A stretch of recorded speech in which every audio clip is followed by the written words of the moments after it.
땅 가운데 오늘 우리가 함께 나누는 말씀을 통해서 하나님이 이 땅에 하나님의 나라를 임하게 하시고자 하는 뜻이 있잖아요. 근데 그 방식이 어떠한지에 대해서는 사실 교회에서나 말씀을 통해서 많이 들어보지 못했던 것 같아요. 그래서 오늘 이 말씀을 통해서 예수 그리스도가 또 하나님께서 이 땅 가운데 우리의 삶을 통해 하나님의 나라가 임하게 하시고 하나님의 나라가 드러나게 하시는데 어떻게 드러나게 하시는지를 한번 또 깊이 생각하고 깨닫는 그런 시간이 되었으면 좋겠습니다. 네, 지난주가 맥주 감사주일이었죠. 네, 저희는 맥주 감사주일을 보내지는 않았습니다. 왜 그랬을까요? 네, 구약의 율법을 지키지 못했습니다. 저희가 율법을 어겼습니다. 구약의 모세 율법에 의하면 맥주절은 구약의 3대 절기 중에 하나입니다. 그래서 오늘 그 부분에 대해서 잠깐 언급하고 넘어가야 될 것 같다는 생각이 들었습니다. 맥주절을 사실 저희는 다른 이런 절기들이랑 다 섞여 있어서 아마 구약의 절기와 신약의 교회 절기들이 어떻게 연결되는지 사실 잘 들어보지 못하셨을 거예요. 그래서 아마 많이 혼란스러우실 텐데 살짝 정리하고 넘어가는 시간을 가지면 좋겠다 이런 생각을 했습니다. 구약의 절기는 크게 세 가지가 있습니다. 첫 번째는 유월절, 무교절, 그 다음에 초실절입니다. 구약에 보리 수확을 하면 첫 번째 그 수확의 첫 번째 단을 하나님께 드리는 것입니다. 그래서 구원과 생명을 주시는 분이 하나님이십니다. 그리고 예수 그리스도께서 우리를 구원하셨고 그 예수 그리스도께서 우리를 구원하시기 위해 죽으셨다가 다시 살아나셨잖아요. 그게 첫 번째 단이 되는 거예요. 그래서 구약의 율법이 신약에서 예수 그리스도 안에서 그렇게 초실절로, 유월절로, 무교절로 지켜지게 되는 것입니다. 그런 것을 이렇게 의미하는 것이 되는 것이죠. 그리고 두 번째는 칠실절, 오순절, 맥주절이 있어요. 그러니까 이게 다른 절기인데 이렇게 하나로 이렇게 봅니다. 그래서 밀과 보리가 이제 그 다음에 추수를 하게 되는데 그 밀과 보리를 추수했을 때 그 추수한 것에 대해서 감사하는 절기로 이 두 번째 절기를 지키게 됩니다. 그래서 칠칠절, 오순절, 맥주절이에요. 그래서 초실절에 보리를 수확한 이후에 7일씩 7번, 49일 이후에, 그러니까 오순절이 50번째 날이거든요. 그러니까 7.7절 오순절이 거의 같은 날이라고 보시면 되는 거예요.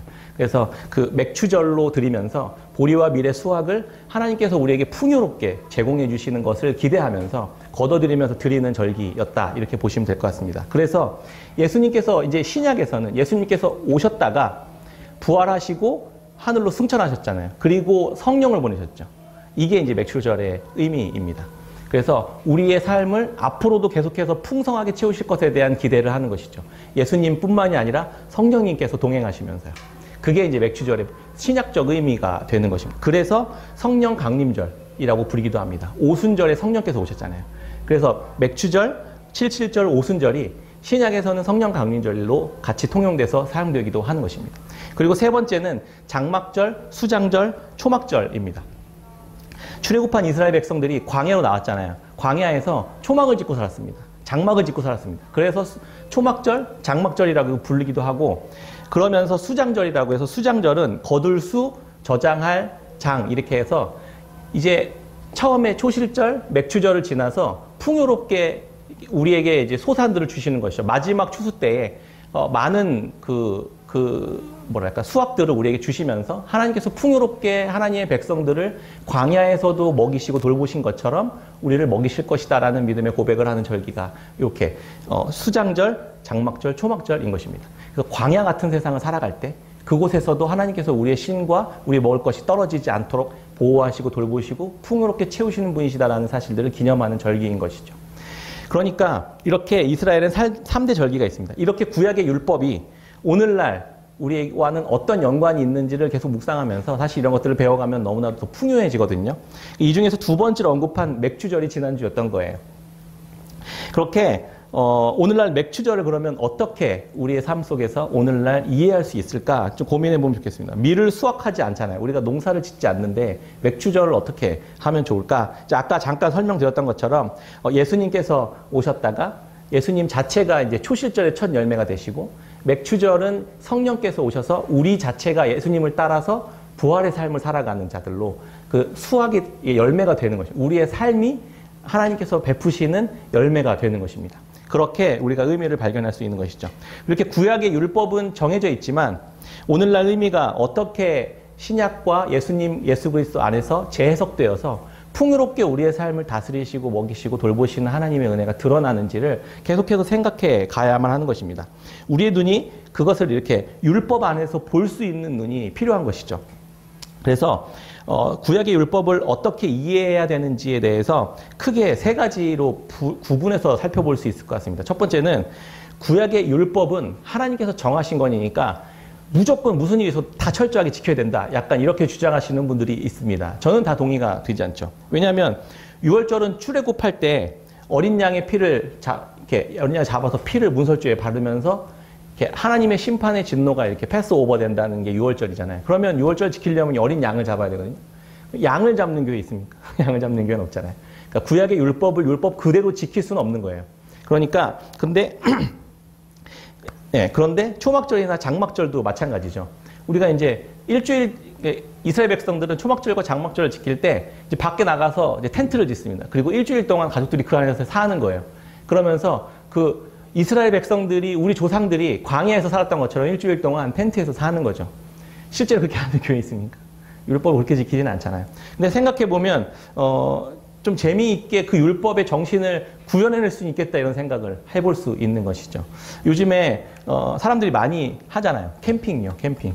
요즘에 저희보다 유월절과 초막절과 장막절을 더 잘 지키는 일반인들이 많이 있습니다. 그 일부러 어렵게 밖에 나가서 캠핑을 하면서 일주일 동안 살아요. 자기가 스스로 어려운 가운데 나가서. 근데 저희도 그런 거 한번 해보면 좋겠다 이런 생각을 해봤습니다. 캠핑 같은 데 다 같이 가서 어렵게 그냥 불 펴서 밥 해 먹고 그러면서 이제 율법을 기억하는 거죠. 아, 그래. 광야 같은 인생길 주님께서 우리에게 이렇게 돌보시고 먹이시는구나. 이렇게 캠핑하면서 장막절과 초막절 우리 같이 한번 지켜보면 좋겠다. 이런 생각을 해봤습니다. 아무도 안 웃으시네요. 네. 율법을 지켜야 됩니다. 근데 율법대로 지키는 것을 주장해서는 안 된다는 것. 그것이 바로 율법주의가 되는 것이에요. 그러니까 율법 자체가 곧 하나님처럼 되는 것. 그래서 율법을 안 지키면 야, 넌 율법을 어떻게 안 지킬 수 있어? 이렇게 사람들을 정죄하기 시작하는 것이죠. 주의를 어떻게 안 지킬 수 있습니까? 주의를 안 지키시는 분 어떻게 하시려고 그래요? 율법 안 지키고. 오늘도 조금 많이 이렇게 비어있는데. 그렇게 만약에 접근한다면 사람들을 정죄하고 판단하고 그렇게 되겠죠. 그러니까 율법 그대로 무조건 지켜야 된다. 그렇게 계속 주장하는 것 자체는 너무 그렇게만 가는 것도 문제가 될 수 있다는 것이죠. 두 번째는 그러면은 구약의 율법이 이제 다 끝났다. 예수 그리스도 안에서 다 성취됐으니까 율법 지킬 거 없어. 우린 자유하면 돼. 라고 주장하는 분들이 또 있습니다. 너무 이쪽 반대편으로 가는 것이죠. 저도 예전에는 그랬던 사람이었는데 그것 자체도 올바른 율법의 구약에 대한 해석은 아닙니다. 실제로 구약의 모든 절기와 율법은 예수 그리스도께서 그분 자신 안에서 모두 다 성취해내셨습니다. 자기 자신이 어린 양이 되셨고 자기 자신이 성전이 되신 것이죠. 그런 식으로 구약의 율법을 예수 그리스도께서 온전히 다 성취하셨기 때문에 사실 우리가 그래서 율법을 지킬 필요는 없습니다. 예수 그리스도를 우리가 그 모든 율법을 다 지키신 예수 그리스도 안에 믿음으로 들어가기만 하면 되는 것이죠. 그게 우리에게 주신 복음인 것입니다. 그래서 예수 그리스도 안에 믿음으로 들어가 있으면 우리가 율법을 다 그분에 의해 지킬 수 있게 되는 것입니다. 그래서 이렇게 전부 다 구약의 율법의 의미가 오늘날 이 신약의 의미와 끊어지고 분리되는 것이 아니라 이렇게 예수 그리스도 안에서 통합되고 이렇게 완전하게 성취되었다는 사실도 우리가 믿어볼 수 있는 것이죠. 그렇다고 해서 그럼 율법 같은 거 다 필요 없으니까 구약의 절기 이런 거 다 필요 없다. 맥추절, 유월절을 지키진 않죠. 아무튼 오순절 이런 거 우리가 다 필요 없다. 이렇게 가서는 안 된다는 것이죠. 주일 그냥 지킬 수 있으면 지키고 아무 데서 하면 되는 거지. 이렇게 자유롭게 가는 것이 아니라는 것이죠. 율법대로 만약에 예를 들면 오늘 제가 이제부터 주일날 하나님 앞에 나오시는데 어떻게 그런 복장들로 나오실 수 있습니까? 이렇게 제가 얘기하면서 하나님 앞에 나오시려면 최소한 정장을 딱 입고 나오셔야죠. 이렇게 하기 시작한다면 어떠시겠습니까? 너무 그렇게 가면 율법주의가 되는 것이죠. 그렇다고 반바지 입고 스레빠 신고 그다음에 수영장 가는 복장으로 나올 수는 없는 건 아닙니까? 그건 또 너무 나아가면 자유주의가 되는 것이죠. 율법 같은 거 필요 없다. 이렇게 양극단으로 떨어지는 것은 아니라는 것입니다. 예수 그리스도께서는 이 두 가지를 하나로 통합하셔서 하나님을 사랑하면 사랑할수록 율법을 더 사랑하게 되는 것. 하나님의 말씀을 더 지키고 싶어지는 것. 하나님을 더 사랑하게 되는 것. 주의 말씀을 더 내가 지키고 싶어지는 방향으로 가게 되는 것입니다. 그게 예수 그리스도께서 우리에게 주신 율법을 완성하신 이유입니다. 율법을 폐기한 것이 아니라 나는 율법을 완성하러 왔다라고 하셨던 예수님의 말씀이 바로 이 의미입니다. 그러니까 어떻게 되겠어요? 처음에는 좀 초신자들은 자유롭게 할 수 있겠죠. 그런데 믿음이 깊어지면 깊어질수록 이 사람들은, 그리스도인들은 믿음이 깊어지면 깊어질수록 율법을 더 지켜지게 되는 것입니다. 더 하나님 앞에 그 질서 안에, 그 율법 안에 더 자기 자신을 내어드리는 삶으로 드러나게 되는 것이죠. 이게 율법과 율법을 자유롭게 하신 예수 그리스도 안에서 우리가 율법을 이렇게 온전하게 지켜내가는 그리스도인들의 삶이라는 것입니다. 네, 그래서 지난주에 맥추절을 놓쳤다라는 이야기를 이렇게 장황하게 했습니다. 반은 일부러 그랬고요. 반은 일부러 그랬습니다. 네. 그래서 이렇게 하나님께서 율법을 어떻게 예수 그리스도 안에서 온전하게 지키시는지를 좀 한번 이렇게 설명해 주기 위해서 이렇게 했다는 것을 좀 기억해 주셨으면 좋겠습니다. 이렇게 우리는 보이는 율법과 보이지 않는 율법 안에 있는 정신, 그 두 가지를 통합해내는 것. 그리스도 안에서 이걸 온전하게 하는 길로 가도록 부르심을 받은 자들입니다. 그게 그리스도인입니다. 이렇게 오늘 본문 말씀을 보면서 보이는 것과 보이지 않는 것 모두 중요하게 여기시는 하나님이시라는 것, 그리고 그것을 온전하게 이루어내시는 분이시라는 것을 하나님께서 보게 하시기를 원하시는 것 같습니다. 오늘 본문 말씀을 통해서 아람과의 전쟁을 살펴보면서 우리들의 그런 모습에도 불구하고 하나님은 우리를 어떻게 복음으로 이끌어 가시는지를 함께 생각해 보려고 합니다. 아람 왕이 이스라엘과 전쟁을 하고 있었습니다. 아람이라는 왕은 최측근의 신하들과 함께 이스라엘을 어떻게 하면 정복해 나갈 수 있는지를 은밀하게 전략을 짜고 있었습니다. 그리고 이런 곳을 기습해서 쳐들어가가지고 진을 딱 쳐가지고 우리가 그 이스라엘을 확 잡아먹자, 이렇게 계획을 세웠습니다. 그런데 하나님께서는 엘리사 선지자에게 아람 왕이 여기로 오니까 여기를 방비하고 있어 라고 알려줍니다. 하나님이요. 그랬더니 그 엘리사 선지자가 왕에게 하나님이 여기로 쳐들어온다고 하셨으니까 거길 대비하세요, 이렇게 알려줍니다. 그래서 이스라엘 왕이 여기를 대비합니다. 그러니까 아람 왕이 이렇게 생각한 거죠.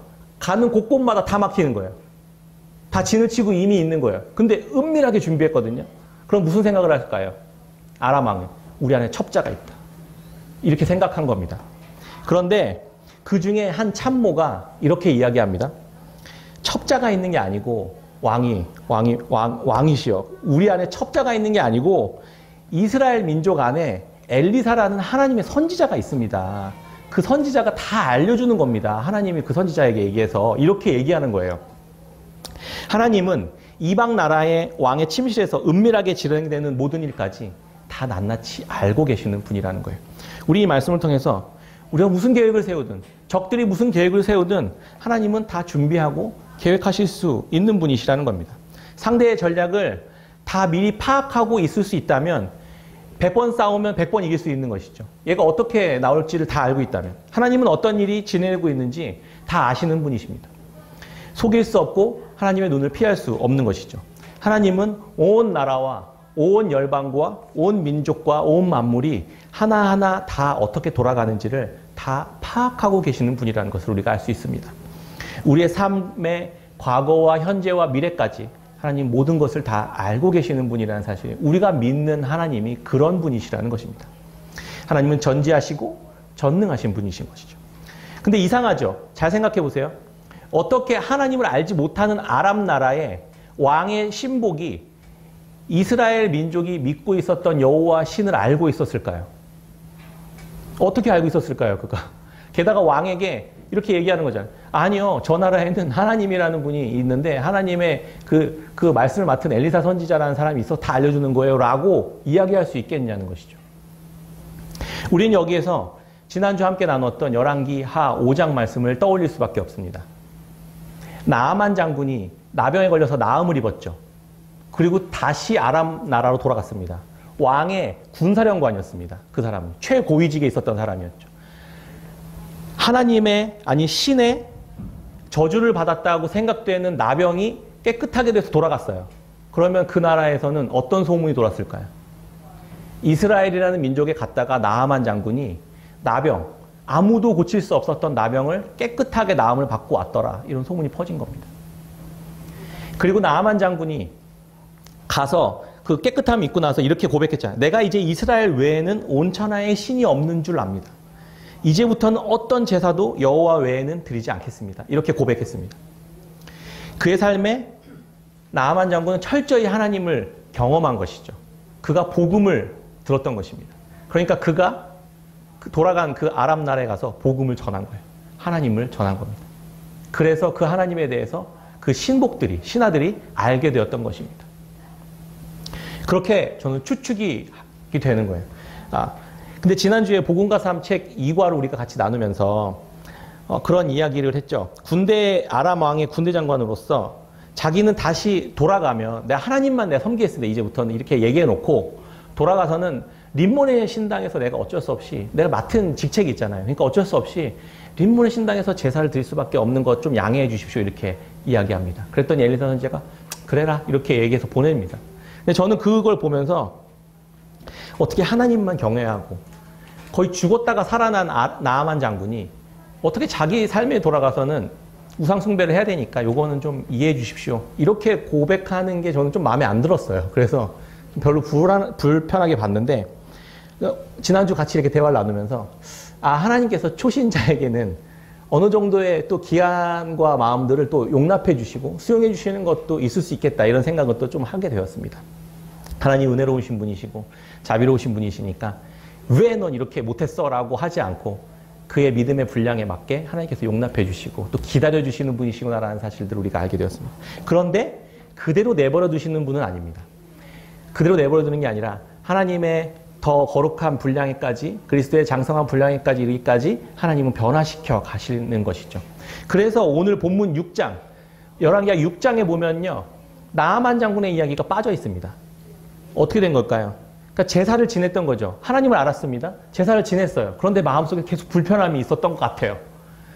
그래서 그냥 은퇴하고 역사 속에서 사라진 것 아닐까? 저는 그렇게 추측해 보았습니다. 나아만 장군은 하나님을 사랑하고 믿는 믿음이 있었는데 우상숭배에 참여하는 그 자기의 모습에 대해서 너무 힘들어했었던 것은 아니었을까? 이런 생각을 해봅니다. 동시에 나아만이 군사령관으로 있었을 때 여호와 하나님에 대해서 다른 신하들에게 그 하나님에 대한 복음을 전하지 않았을까 이런 생각을 해봅니다. 나를 봐라. 내가 신의 저주라고 여겼던 이 나병이 이스라엘의 여호와 하나님 앞에 내가 갔다가 나음을 입었다. 그분의 말씀대로 내가 순종했더니 깨끗함을 입었다. 내가 바로 하나님 살아계시다는 증거 아니냐라고 이방 나라에 가서 자기가 복음을 전했다는 겁니다.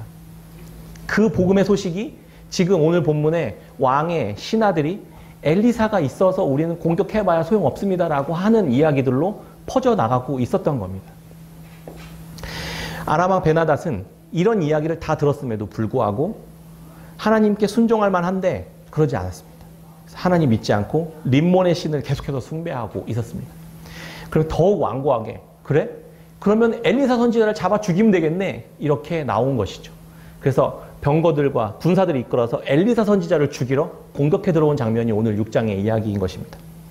아무리 기적을 경험하게 하고 아무리 많은 사람들의 증거를 들어도 완악한 사람은 끝까지 완악해지는 마음을 갖게 됩니다.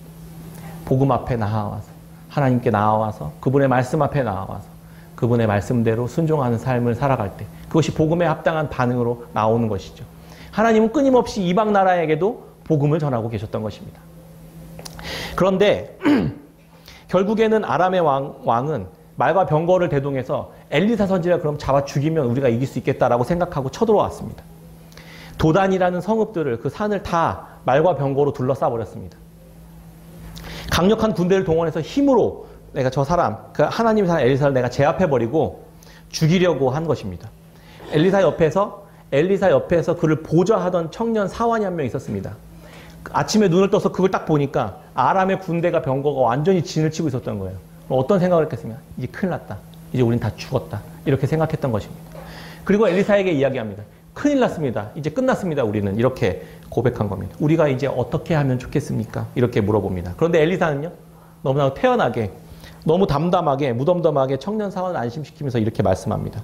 열왕기하 6장 16절 17절 우리 같이 한번 읽어볼까요? 열왕기하 6장 16절 17절 말씀입니다. 같이 읽겠습니다. 시작. 대답하되 두려워하지 말라. 우리와 함께한 자가 그들과 함께한 자보다 많으니라 하고 기도하여 이르되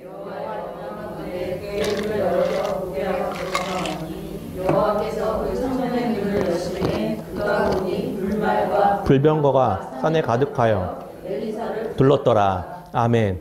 청년 사원은 엘리사 옆에서 수종 드는 사람으로 훈련받고 있었지만 엘리사가 보는 걸 보지 못했던 거예요.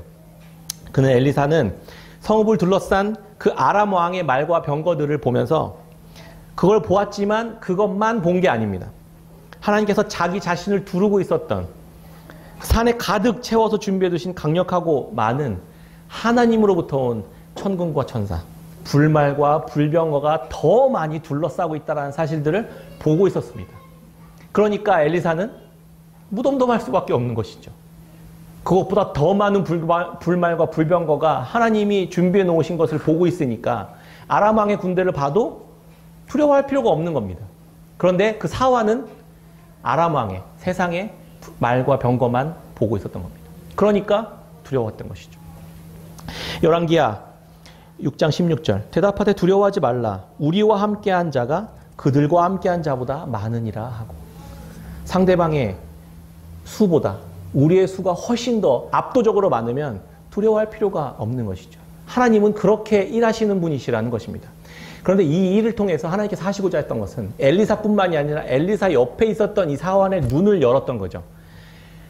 보고 있지만 보지 못하는 장님과 같은 삶을 살아가고 있었던 겁니다. 경기를 할 때도 상대방의 수를 내가 다 파악하고 있으면 하나도 긴장하거나 두려워할 필요가 없는 겁니다. 상대보다 강력한 패를 내가 들고 있으면 여유가 생깁니다. 아무리 어려운 상황을 마주한다고 하더라도 그것을 이겨낼 방법을 내가 가지고 있다면 불안할 필요가 없는 것입니다. 이처럼 엘리사가 하나도 긴장하지 않고 덤덤하게 말할 수 있던 것은 불말과 불병거를 보는 눈이 열려 있었기 때문입니다. 아까 우리 보미자매가 우리의 영안이 열려서 하나님의 행하신 일들을 볼 수 있도록 해달라고 기도했잖아요. 엘리사가 그렇게 기도했던 겁니다. 하나님을 따른다고 하지만 하나님 믿는다고 하지만 눈이 갇혀 있었던 거예요. 그러니까 세상에서 주눅들고 위축되고 하나님의 일하심을 하나도 보지 못하니까 두려워 떨고만 있는 것입니다. 우리가 이렇게 기도했으면 좋겠어요. 하나님 우리의 눈을 열어서 그리스도께서 우리를 위해서 어떻게 행하시고 있는지를 좀 보게 해주십시오. 세상보다 더 큰 하나님을 내가 보게 해주십시오. 우리가 그렇게 기도했으면 좋겠습니다. 우리의 눈이 닫혀 있으니까 두려워하고 불안해하는 것입니다. 우리는 뭘 보고 있습니까? 아람의 말과 병거를만 보고 있는 건 아닙니까? 하나님께서 우리의 삶에 배치시켜 놓으신 행하신 일들을 믿음의 눈으로 보고 있습니까? 하나님은 하나님의 사람들을 실제로 보호하시고 지키시는 분이십니다. 엘리사는 먼저 사환, 그 하나님의 백성들의 눈을 먼저 열게 하셨던 겁니다. 그리스도인들인 우리가 먼저 영안이 열려야 하나님의 역사를 볼 수 있는 것입니다. 그래야 담대히 세상 앞에 설 수 있는 것이고 맞설 수 있는 것입니다. 우리의 삶에 수많은 문제들이 쏟아져 들어올 때 그 문제보다 더 크게 준비해 놓으신 하나님의 일하심을 볼 때 담대하게 맞설 수 있는 것입니다. 예수님께서 군사들에게 잡히실 때 베드로는 예수님을 자신의 힘으로 지키겠다며 칼을 빼들고 그 대제사장의 종 말고의 귀의 오른쪽을 잘라버렸습니다. 내가 나의 힘으로, 나의 능력으로, 나의 지혜로 예수님과 하나님의 나라를 지켜내보겠다고 하는 그 혈기를 예수님께서 뒤로 물으시면서 이렇게 말씀하셨습니다. 칼을 가진 자는 칼로 망한다. 그러면서 예수님은 자신이 내가 힘이 없어서 지금 이러는 게 아니야 라고 말씀하시면서 뭐라고 하셨냐면 마태복음 26장 53절에서 내가 내 아버지께 구해서 지금이라도 당장 12군단이 넘는 하늘의 군대를 보낼 수 없을 것 같으냐? 이렇게 말씀하셨어요. 지금 당장 보내서 이들을 쓸어버릴 수 있는 능력과 권세가 있다는 거예요. 그런데 예수님은 쓰고 있지 않다는 걸 얘기하고 있는 겁니다. 왜요? 하나님의 나라는 강력한 나라이지만 그 강력한 힘으로 강력한 나라를 찍어 누르는 방식으로 하나님의 나라가 임하지 않는다는 걸 지금 가르쳐주고 있는 겁니다. 오히려 하나님의 나라는 예수님께서 그 권세를 가졌음에도 불구하고 십자가를 지시는 방식으로 임한다는 겁니다. 사랑과 긍휼의 방식으로. 세상은 사람들은 하나님을 알지 못하는 사람들은 힘으로 힘을 제압하려고 합니다. 원수의 악한 공격, 비열하고 잔인한 힘의 논리가 세상의 논리죠. 그런 세상 속에서 그것을 대하는 우리의 본성은 어떻습니까? 그걸 맞이하면 당연히 자연스럽게 나오는 본성은 나에게 더 강력한 힘으로, 나에게 더 잔인한 능력으로 아예 짓밟아서 감히 나를 함부로 대하지 못하도록 만들어주겠다. 사실 이게 본성 아닙니까? 그 악한 본성을 예수님께서는 그 방식이 아니라 하나님의 나라의 백성다운 삶을 살도록 우리에게 얘기해주고 있다는 것입니다. 예수님은 그들에게 순순히 붙잡히셔서 무고하게 십자가를 지시고 그냥 죽으셨어요. 이것을 제자들에게, 베드로에게 알려주고 있었던 겁니다. 예수님을 통해 하나님의 나라가 그런 방식으로 세상에 임한다는 걸 우리에게 얘기해주고 있는 것입니다. 엘리사는요, 하나님께서 대기시켜 놓으신 불말과 불병거를 보았습니다. 아람의 말과 병거를 그 불말과 불병거로 쓸어버리도록 기도하지 않았습니다. 그걸 쓰지 않았어요. 오히려 어떻게 했냐면, 하나님, 저들의 눈을 가려주십시오. 이렇게 기도했다는 겁니다. 전쟁의 방식이 다르죠. 하나님의 나라의 전쟁의 방식은 저들의 눈을 가려주십시오. 이렇게 기도했다는 겁니다. 힘이 있지만 힘을 쓰지 않고 전혀 다른 전쟁의 방식을 사용했다는 것입니다. 보이스피싱이 점점 진화하고 있습니다. 전화로 자녀들이 막 위험한 상황이라고 빨리 입금하면 안 된다고 막 큰일 났다고 막 이렇게 보이스피싱 하죠. 그래서 시골의 어르신들이 막 이렇게 자기가 막 자기 손으로 이렇게 돈 갖다 주고 이렇게 합니다. 계좌가 막 범죄에 악용됐습니다. 그러니까 막 은행에 다니는 사람들도 막 보이스피싱 당하고 막 그래요. 근데 더 발전했습니다.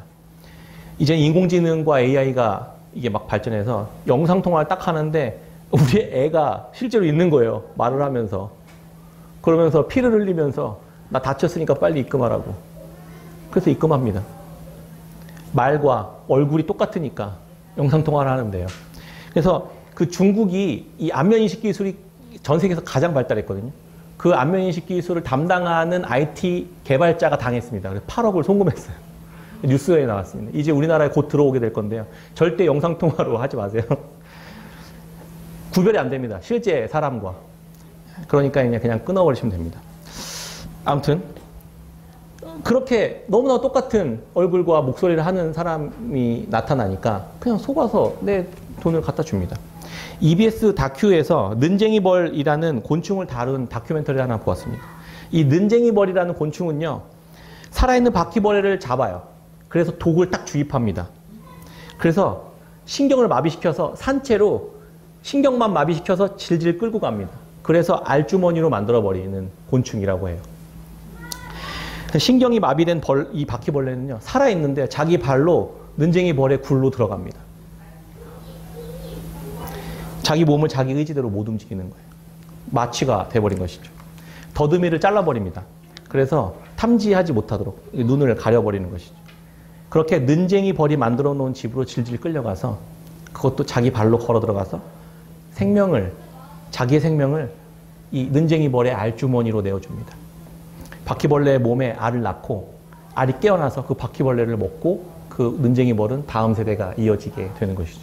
그걸 보면서 와, 자연의 신비가 정말 놀랍다. 그러면서 세상은, 자연은 철저히 이렇게 약육 방식의 논리로 진행되는구나. 이런 걸 좀 생각해 보았습니다. 세상이 이런 곳입니다. 본문을 보는데 그 다큐멘터리가 생각나는 거예요. 마치 눈을 뜨고 의식이 있지만 장님이 된 것처럼, 판단과 사고가 마비된 것처럼 세상에 이 는쟁이 벌의 독에 마비가 되는, 그렇게 알주머니가 되기 위해 끌려가는 것처럼 세상 사람들도, 그리스도인들도 눈이 가려져서 그렇게 끌려가는 것들, 세상 속을 끌려가는 것들을 보게 됩니다. 우리의 모습이 이렇지 않을까? 그래서 하나님께서 행하시는 방식이 엘리사 선지자를 통해서 눈을 열도록, 우리의 감각기관이 다시 한번 살아나도록 기도했다는 것입니다.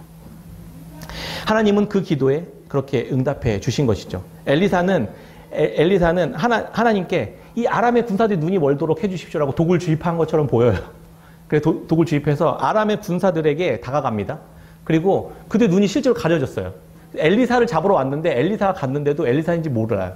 내가 엘리사에게 안내해 줄 테니까 날 따라오십시오. 이러고서는 그 아람의 군대들을 줄줄이 끌고 갑니다. 어디로 끌고 가냐면 북이스라엘 수도인 사마리아 땅 안에까지 적진의 한복판으로 쭉 끌고 가요. 눈쟁이 머리 바퀴벌레 끌고 가는 것처럼. 근데 자기 발로 걸어갑니다. 아람의 군사들이요. 너무 우습지 않습니까? 근데 우리 삶에도 종종 이런 일들이 많이 벌어지지 않습니까?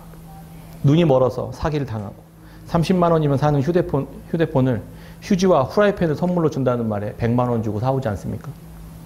그러면서 기분 좋아합니다. 한마디로 세상에서 눈탱이 맞는다고 해요. 눈탱이. 그렇게 살아가지 않습니까? 우리의 감각과 우리의 눈이 닫혀지면 세상은 그렇게 이용하는 거예요. 그래서 사람들을 잡아다가 피를 쪽쪽 빨아먹고 그의 생명을 취하려고 하는 게 세상이라는 것입니다. 그런데 똑같은 일이 벌어졌어요. 사마리아에서 아람의 군대들이 다 왔는데 엘리사가 하나님께 기도합니다. 이들의 눈을 다시 열어주십시오. 그랬더니 눈이 열립니다. 아람의 군사들이 사마리아 적진의 한복판에 들어와서 눈이 열린 거예요. 이런 거 드시면 어떻게 하겠습니까? 망했다. 내가 여기 왜 있는 거지? 이제 죽었구나. 그렇게 생각을 하게 되는 것이죠. 눈 떠봤더니 내가 사마리아 한복판에 있는 겁니다. 내가 여기 왜 있는 거지? 여기 어디지? 무슨 일이 있었던 거지? 가슴이 철렁 내려앉아 보이는 것이죠. 도관에 든지가 된 것입니다. 이제 죽는 일만 남았죠. 이제 죽은 것이죠. 세상 같았으면 여기서 그냥 진멸해 버립니다.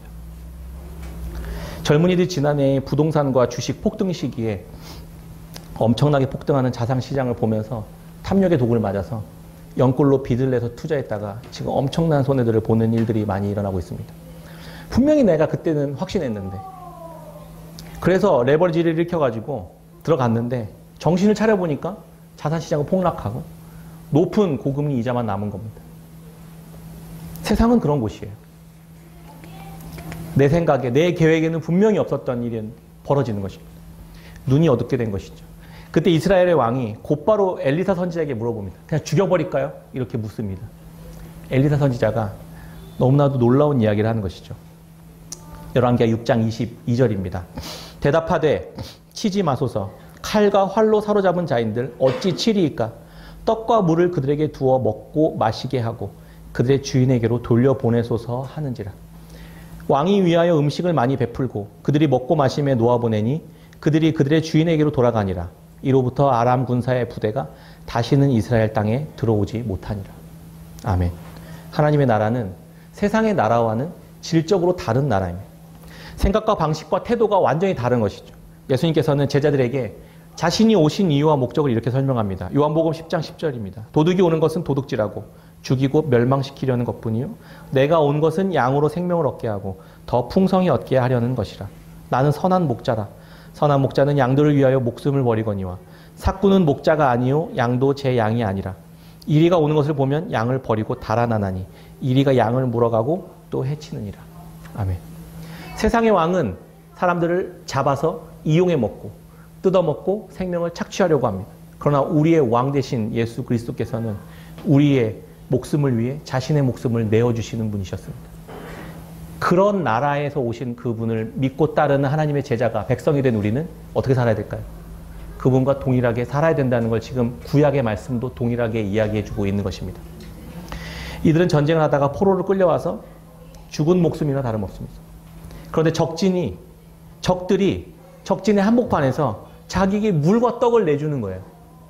살과 피를 내주는 겁니다. 그리고는 실컷 먹게 하고 다시 돌려보냅니다. 원수를요. 나를 죽이려고 하는 사람에게 충분히 먹이고 돌려보낸 거예요. 그럼 무슨 생각을 했을까요? 이런 멍청한 놈들. 내가 돌아가가지고는 내가 다시 전열을 다시 정비하고 군사력을 보강해서 다시 쳐들어와야지. 이렇게 생각했을까요? 성경은 그렇게 생각하지 않았다는 겁니다. 죽었다가 살아나서 은혜를 받은 자들은 그렇게 행동하지 않는다는 것을 지금 보여주고 있습니다.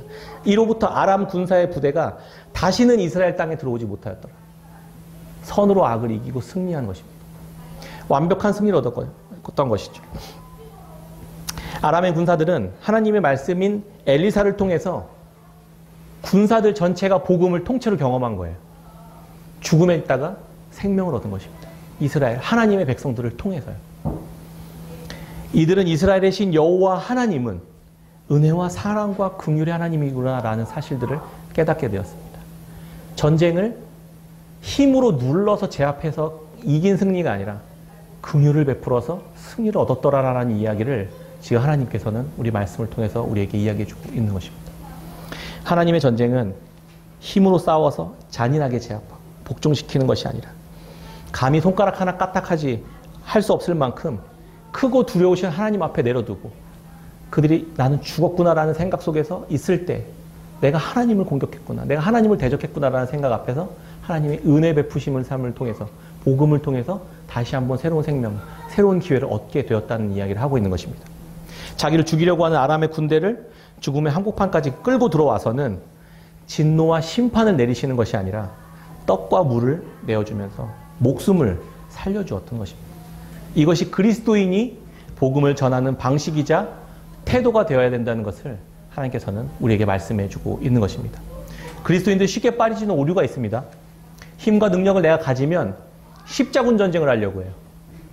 힘으로 강력하게 짓밟아서 복음을 전하리라 이렇게 생각합니다.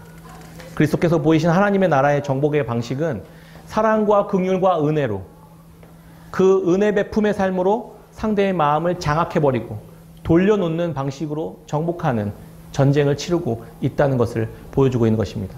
지난주 서울시청 앞에서 동성애 축제인 퀴어 축제와 그것을 반대하는 교회 연합 모임인 거룩한 방파제 모임이 함께 맞붙었습니다.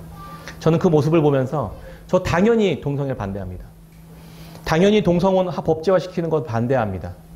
그 방식에 대해서 전혀 동의하지 않습니다. 그런데 교회가 그것을 대하는 방식도 동의하지 못하겠습니다. 저들을 내가 죄악된 이들, 저들 더러운 이들 그렇게 이야기하면서 정죄하고 그들을 무슨 괴물처럼 대하는 그런 방식, 저는 그걸 동의할 수가 없습니다. 어떻게 하나님께서는 이 시대에 하나님의 방식으로 복음을 전하기, 복음을 알지 못하는 이들에게 복음을 전하기를 원하실까요? 이 방식으로 하라고 성경에 분명히 기록하셨고 예수님께서 친히 십자가에 지는 방식을 우리에게 보여주셨음에도 불구하고 우리는 여전히 오늘날 십자군 전쟁을 치르려고 하는 어리석은 가운데 빠져 있다는 것입니다.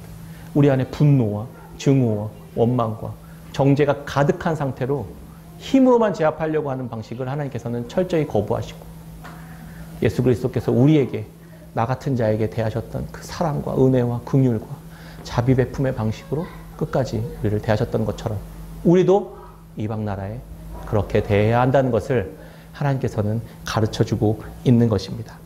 여기서 한 가지 좀 깨닫게 하셨던 것이 있었습니다. 게하시에 대한 내용이죠. 나아만 장군이 나병을 고침을 받고 게하시라는 엘리사의 사환이 그를 뒤쫓아갔잖아요.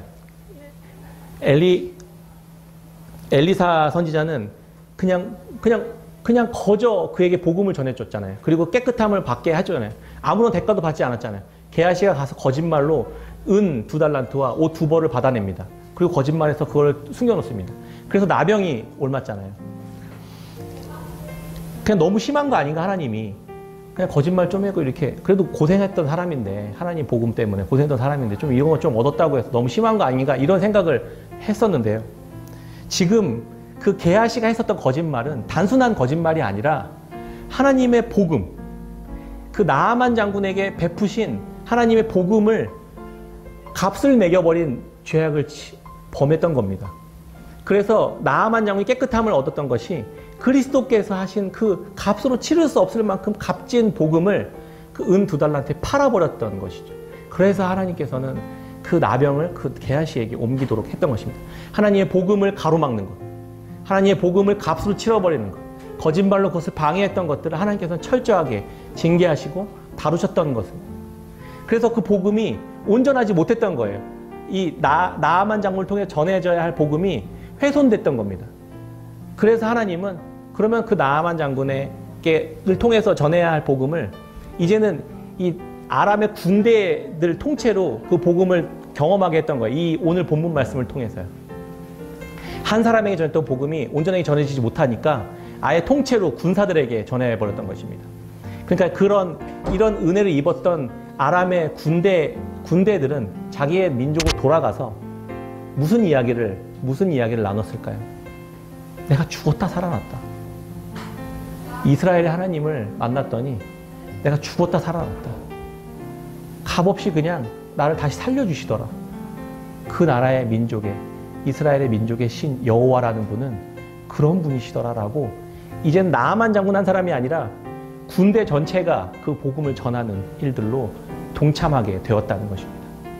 하나님의 방식은 이런 식으로 이방 나라들에게 여전히 그들을 사랑하시고 여전히 그들을 정죄하지 않으시고 여전히 그들에게 은혜와 자비를 베푸시며 그들을 사랑하시는 하나님의 마음이 이렇게 계속해서 전해져 가고 있다는 것을 우리에게 보여주고 있습니다. 우리는 어떤 삶을 살아야만 할까요?